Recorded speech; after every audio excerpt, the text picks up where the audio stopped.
it's best to start discovering Macau in the Senado Central Square. Once here, it becomes very clear that Macau rates first in the world in terms of population density. The crowd is moving over cobbled pavements along the European-style buildings decorated with signs in hieroglyphs. Only here can you see the Chinese having a discussion in Portuguese next to the Europeans talking to each other in Chinese. The preferred means of transport here is a bicycle taxi that can easily make its way through the crowd and go around a traffic jam. As any tourist, I decided to try my luck. The symbol of the city and the highest edifice here is the Grand Lisboa Casino, 260 meters high, a shimmering palace. No, a citadel of gambling. And as you know, I'm on very good terms with Lady Luck.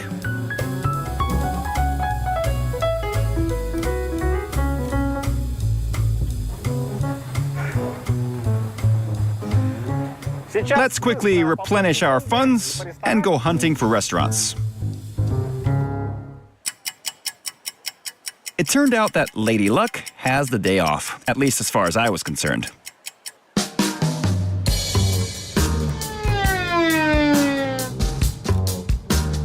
To be honest, I outright lost. I even had to part with my bow tie and change places with the bicycle taxi driver.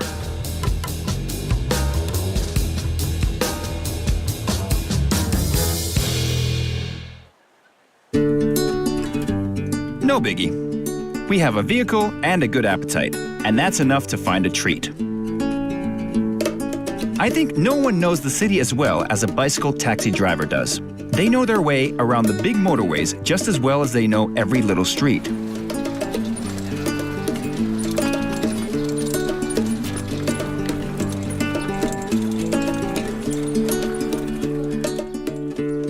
If the Grand Lisboa is a symbol of a modern city, then the Ama Temple, built in 1488, embodies Chinese tradition.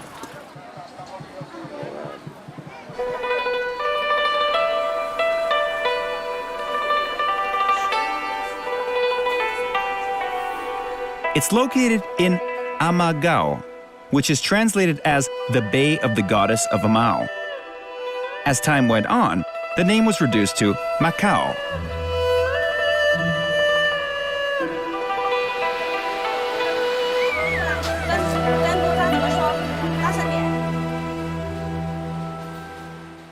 So, it turned out that the temple gave name to the peninsula. Huh?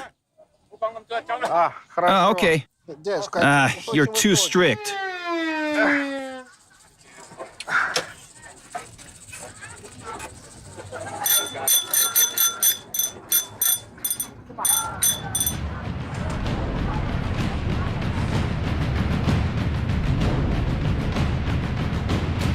City celebrations take place next to the temple. The municipality clerks are all fast and fit. You'll see why in a minute.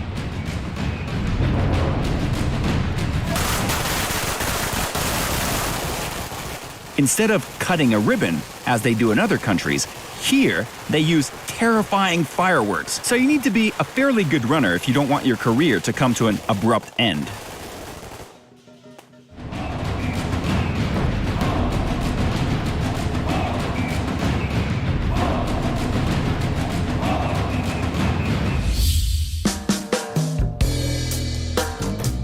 The basis of no uyo tipan chow mein, which we are about to taste, is noodles. It is well known that Italians pride themselves in having invented this food, while the Chinese remark that they have had noodles long before Italy appeared on the map. They're confident that the recipe was brought to Europe by the Venetian Marco Polo, who traveled around China in the 13th century. Whether it is a fast food street vendor or a fashionable restaurant, wherever you go in Macau, you will find noodles. However, we're looking for a special type of noodle, which is not easy to find even in China, one that is handmade according to an ancient recipe. The Roi Tursen Street shelters Ya Heng, the oldest noodle production in the city. It opened in 1956. It is managed by Chen Shifu, who everybody calls Master Chen. He's 80 years old. and he has worked here since he was 14. Master Chen, they say, is a treasure of Macau. You can be sure that this man knows everything about noodles. Good day. Aha! Here's what we need. The best noodles in Macau.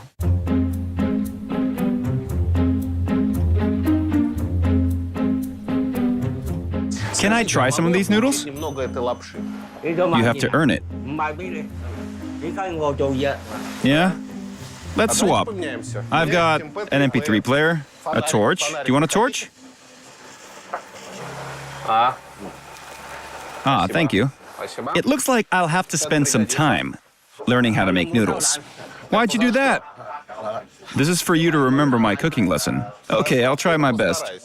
Okay. It's made from flour, salt, and eggs. The set zimian noodles can also contain prawns caviar or minced beef to add a little flavor to it. First, we create a kind of Vesuvius around the flour and then break the eggs into its crater. And this is special water with a high content of alkali. What I'm most concerned about is that the walls of this flour fortress don't crumble down permanently with everything landing on the floor.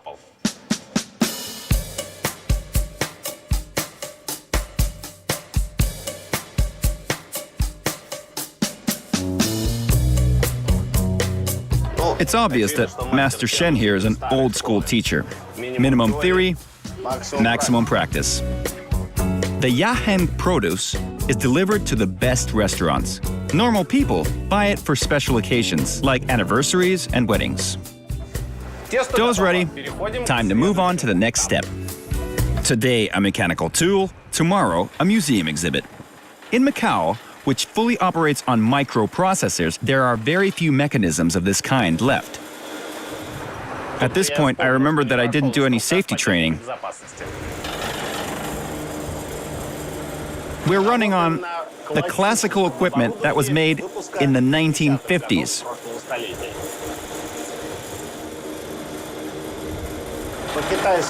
Methodically rolling the dough again and again. Sometimes the abundance of diligence gives birth to the most delicious of things. Let's roll it through 5 times. What about 150?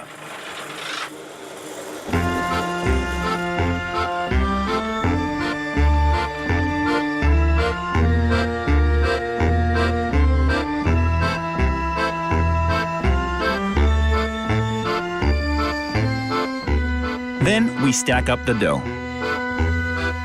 The main production machine here is a large, leg-operated bamboo trunk. I'd never think it was a noodle-making device. Place my leg here, and press softly, right? Well, given my weight, I could easily replace 2 or 3 workers. There are dozens of types and subtypes of noodles in China, but the one that's made using the bamboo trunk is entered into a special, rare category of Zhushengmian noodles. And that's how we work with our legs.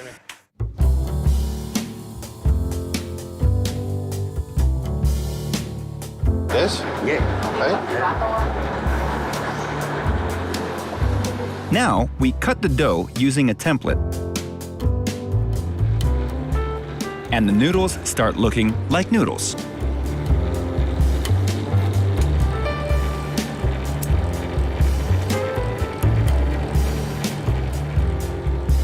We then roll it into coils and brush it in with oil.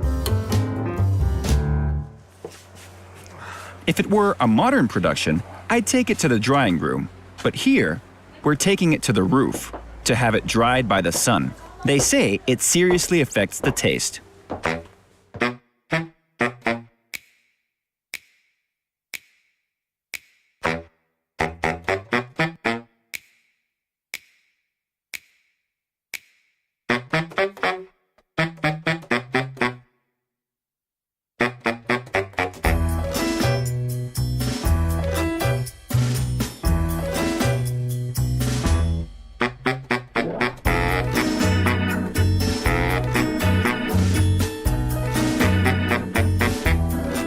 noodles sunbathe on the roof for 4 to 6 days.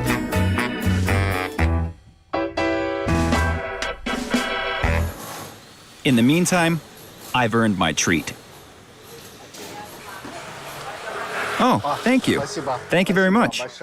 Thank you. Thank you. What'd you do that for? It's so you remember my cooking lesson. Now that's a teaching method. A couple of words and a couple of smacks. A method patented by Uncle Chen, in effect since 1948. We continue our way along the busy streets of Macau in search of someone that we can trust our precious noodles with. Despite the deficit of land, Macau, by contrast with the neighboring Hong Kong, maintained its historical buildings, even some old ruins. This is all that is left from St. Paul's Cathedral, built in 1602. The cathedral was destroyed by fire in 1835, and only the facade survived.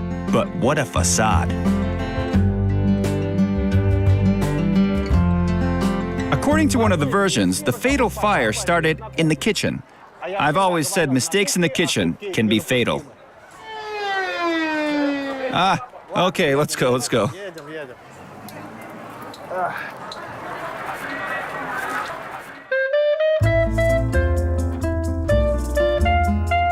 I'd say a good name for this guy would be Uncle You Drive.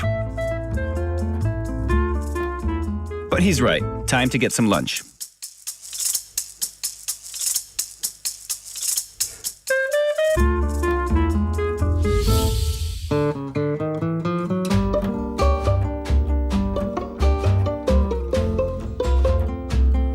The best expert in cooking Nuyo Tipan Chow Mein in Macau is a chef named Ho. As simple as that, Ho.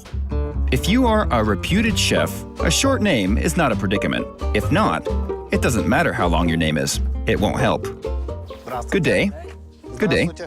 I brought you the best noodles that we can find here. Shall we cook it? You know, my kitchen is very small. There's not enough space for you there. I can squat. No, it will be better if I cook them myself. In the meantime, you can go and buy our special biscuits. Everyone who comes to Macau has to taste them. Biscuits? Sounds good to me. See you later then.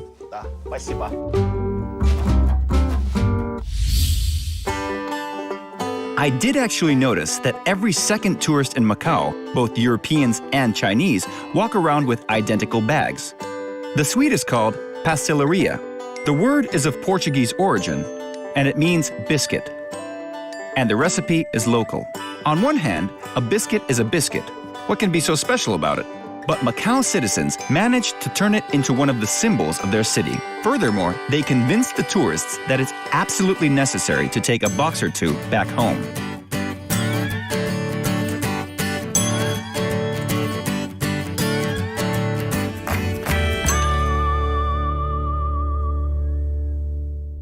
When I see such a variety of biscuits, I lose control. Somewhat. What do we have? Biscuits with egg yolk? Biscuits with almonds? With orange filling? Walnuts? Pork? Gotta try. Cashew? Chocolate biscuits? Macau's main souvenir perfectly fits the name of our program, A World of Taste. The second most popular treat on the streets, I admit, alarmed me a little. Can you imagine sweet candy made of meat? I find it hard too, but I had to. Here, pieces of pork or beef are flattened and fried in honey or sugar. They say that this delicacy is completely safe despite the fact that it's stored in the open air and in warm temperatures for days. Well, let's give it a try.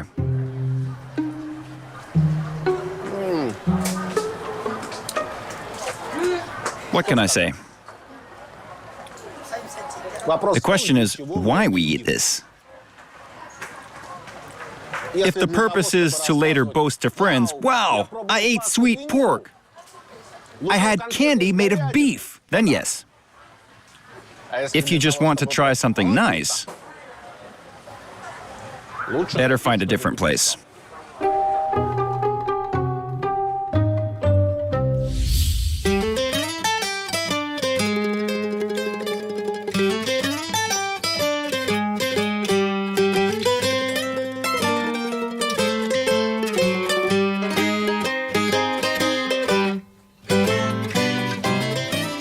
In the meantime, Master Ho is creating his masterpieces in the kitchen.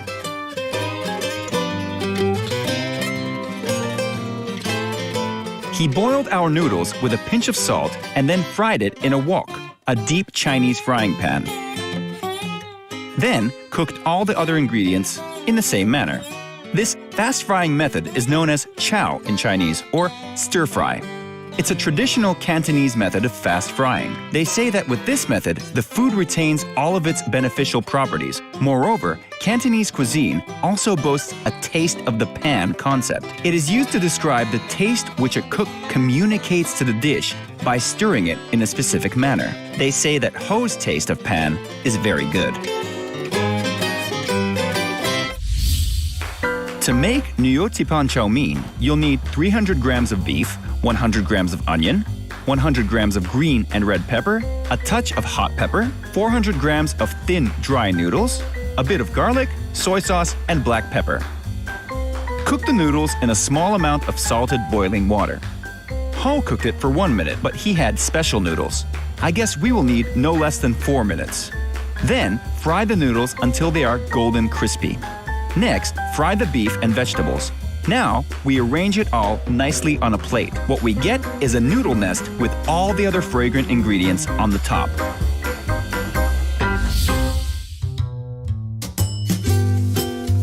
You can't but agree that this dish looks gorgeous. And it's devoid of any modern decorations. A nest made of the legendary noodles with pieces of tender beef and pepper, paprika, and onion rings.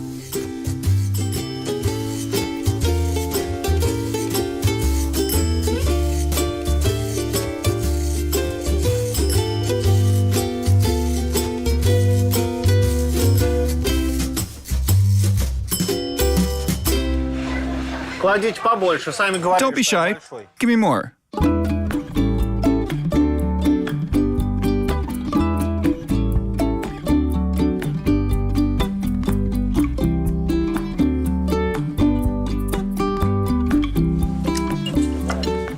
This dish combines two opposite virtues. On one hand, it's simple, as the ingredients are simple, and on the other hand, it's refined, since we've used noodles which are not simply handmade, but artisan. It turns out rather dry and crispy, not to say incredibly delicious. Can you tell me the story of this dish? It is as old as China. In earlier days, beef was served only on special days and only to the wealthy. Noodles should be crispy. That's most important. Otherwise, the taste is different. It's not very easy to find these types of noodles in our country. Tell me, what could we replace it with? Try to use Italian spaghetti. Thin ones. First, cook them in boiling water, and then fry them. Of course, the taste will be different, but the main thing is that it has to be crispy.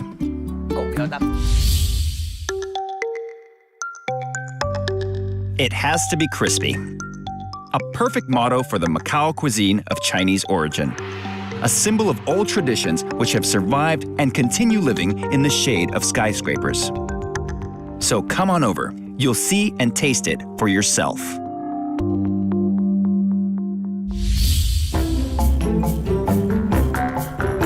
This time, the journey back turned out to be another pleasant experience. Normally, I'm frugal with airfare. It's better to spend money on some exotic delicacy. But this time, I went for the premium economy class and had no regrets. Given my height, I normally get stuck in a plane seat in a way that I don't need to buckle a seatbelt. So even if the plane performs a loop or a barrel roll, I'd be fine. So here, it's quite spacious. And what's more important, there's a menu. Which means there's a chance to choose between European and Asian dishes. Lunch at the top of the world must be top-notch.